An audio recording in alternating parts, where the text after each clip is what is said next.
Now turn to the chairman of the full committee, Bill Shuster. Thank you, Chairman Graves. Thanks for holding this hearing today. Thanks for the panel coming today. I think that the panel may have different ideas of how to get where we need to go, but I think we're all on the same page that we need to go there. Again, I'm looking forward to hearing from all of you. I will say, I've been very excited that we've had a President of the United States in his inaugural address utter the word infrastructure. I don't think we've had anybody say that since maybe Lincoln. He uttered internal improvements, and the internal improvements of the 1800s are today the improvements to the infrastructure. I was pleased he put out a plan. Some of it was, I thought, good. Some of it was not so good. Some of it we need to work on and maybe improve upon it. I know the ranking member talked about P3s.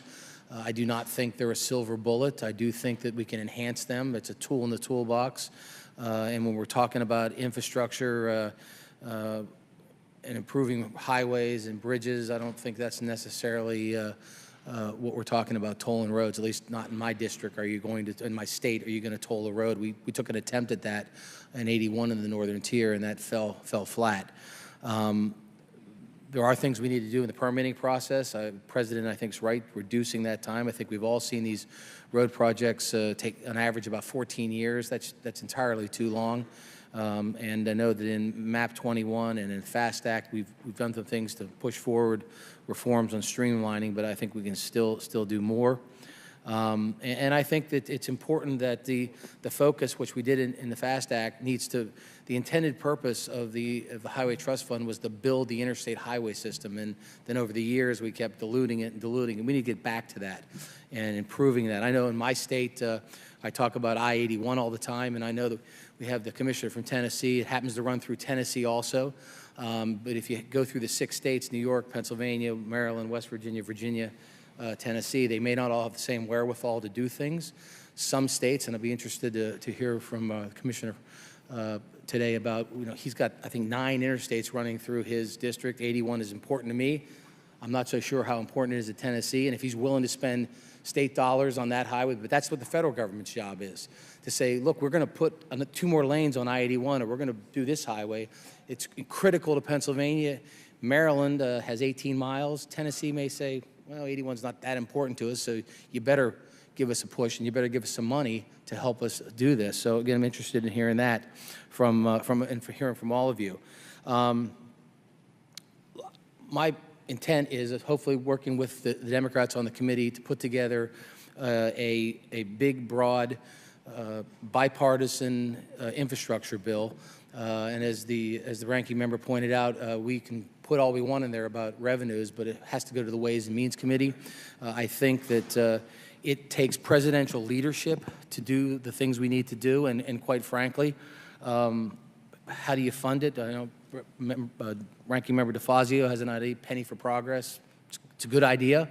There's lots of ideas out there, but the easiest one for us to all understand, not that it's easy to pass or increase, is what we pay at the pump, and we haven't done it for 25 years. We haven't increased that. 31 states have done it. There's been no political price to pay for it. In fact, it's pretty popular in the states they've done it in. Indiana, Republican state, did it. South Carolina, Republican state, did it. Pennsylvania, when they were controlled by Republicans in both chambers, and the governor did it. And Utah's done it, which is maybe the reddest of the reddest states. And so it's been done, and nobody's paid the political price for it. I believe we will pay a political price if the trust fund runs out in October of 2020 when it's projected. For those that forget what the political calendar looks like, that's October before the presidential election.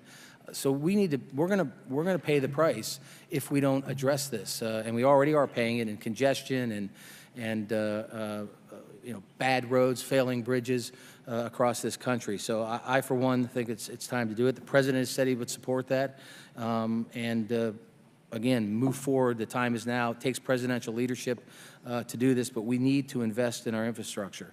Now, a lot of folks on my side, and I get it, and a lot of folks on the other side may not be too warm and fuzzy on an increase to the user fee right before an election, but there's always a lame duck session. So I think it's important we put a document out there, we get a debate started in this country, and then the timing of it, we'll figure that as we move forward. But I also want to point out to those on my side in Congress, talk about the user fee, and that's what it is, a user fee, that it's regressive. And I come from rural Pennsylvania. It is a regressive fee. Those people in my district will pay more because they use the roads more. In fact, that's their only alternative.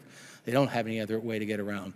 But that regressive tax also has a progressive benefit to those folks in my district. The most rural the most rural counties in America, for every dollar they put in, they get $1.70 back. You can't build roadways from Pittsburgh to Philadelphia unless the population centers subsidize my roadway. So when we talk about transit doesn't pay into the trust fund, they don't. We subsidize SEPTA, we subsidize the Pittsburgh Transit Authority at 30%. But if you go to my district, a rural district, they're subsidizing those roadways from 50 to 70%. So we need to back off and look at this in a different way. It's what Republicans have done historically. The three great infrastructure presidents are Lincoln with the Transcontinental Railroad, Teddy Roosevelt, the Panama Canal, and Eisenhower at the Interstate Highway System. So again, it's something that there's a federal responsibility. Even Adam Smith said it, and that's why we put that up there to remind us. When we all want to quote Adam Smith, he said it's erecting and maintaining infrastructure to promote commerce. So, and then, of course, the Constitution is pretty clear to me also. So it's a role of ours. I've gone over a minute and 17 seconds, which I never do, but I'm so passionate about this that I felt I'm glad that Chairman Graves has indulged me. So with that, I'm looking forward to hearing from you, and I thank you, Mr. Chairman.